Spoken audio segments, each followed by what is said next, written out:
If I get the call, airport rates. So we had a question on notice number 114, and the answer became the department is aware the following airports have notified disputed amounts from their local authorities: Sydney, Gold Coast, Jandakot, Hobart and Launceston. And the government is concerned there is unresolved disputes and urges the parties to engage in a committed attempt to reach resolution. Are you familiar with that question and answer? Yes, Senator. Okay, so the number of councils that are currently in dispute with the airport corporations over the payment of rates, and is that still the same number of airports that are currently in dispute? Yes, Senator. I believe the number would be the same. So nothing's been resolved? Not to my knowledge, Senator. I would add that as late as last week, I met with Hobart International Airport and Clarence Council to seek a resolution. I believe that we have an agreed way forward between those two parties. In September of this year, I met with... Well, perhaps if you let me ask the questions, you might not have to answer these ones. Sorry. So I've got about 6 series of questions here. So we're still in dispute at airports. Are you aware of MPs making representations to the department or the Deputy Prime Minister in relation to this issue? Yes, Senator. You are aware of that. Who are they? Do you know? There's been a range of MPs make representations to the Minister, Senator. So what actions, if any, are the department aware of the Deputy Prime Minister taking to address this issue or help resolve it? We have, as a result of those representations, we have offered that the department seek to mediate or find a way forward between the parties. Firstly, we've been providing clarification to parties about the intent and purpose of the clauses in the airport lease. So I understand the department's trying to resolve it. What is the Deputy Prime Minister doing to address this issue or help resolve it? Well, the Deputy Prime Minister specifically asked the department to step into these matters and offer assistance, and that's what we've been doing. Okay. Is the department aware of the Deputy Prime Minister receiving any requests to meet with council representatives in relation to this issue? Yes, Senator.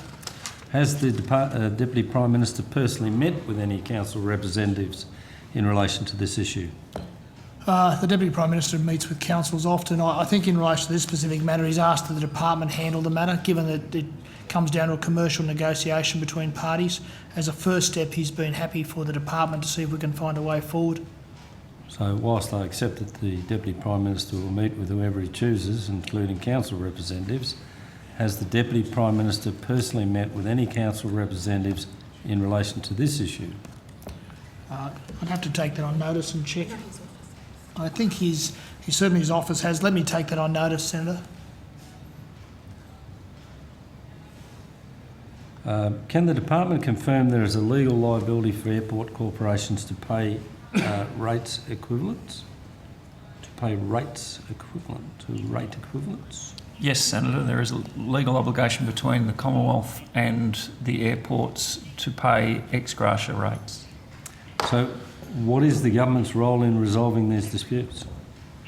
I think, Senator, as I was outlining before, and as Mr Murdoch has indicated, we are currently seeking to negotiate agreements between certain councils and a number of airports. And can we get a copy of the letter from the Secretary of the Department outlining their obligations as per answer to question 114.5? Yes. Yes, Senator. Okay. That's me done. Righto. I've got a couple of questions. Are you aware of or have you seen the letter of objection written by Bankstown Council to the CEO of Sydney Metro Airports as to the development of the southern end, where they've built up the floodplain? No. Senator, dated?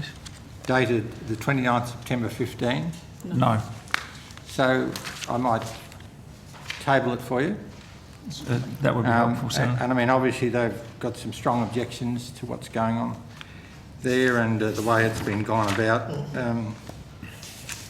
And also they an attached copy, wait a minute, so they've shifted the air services, have shifted the NBD at Bankstown so that the developer could have direct access to Milpera Road to avoid the $26 million that would have to be paid to upgrade the Henry Dawson Live. Who paid to move the NBDB, and was it NOTAM'd and recalibrated?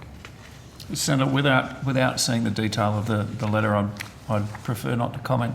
So the other thing is we've received from Mr Murdoch evidence in earlier that, you know, the relation to the floodplain, clause 30 of the lease regarding state laws does not apply, only the Airports Act applies.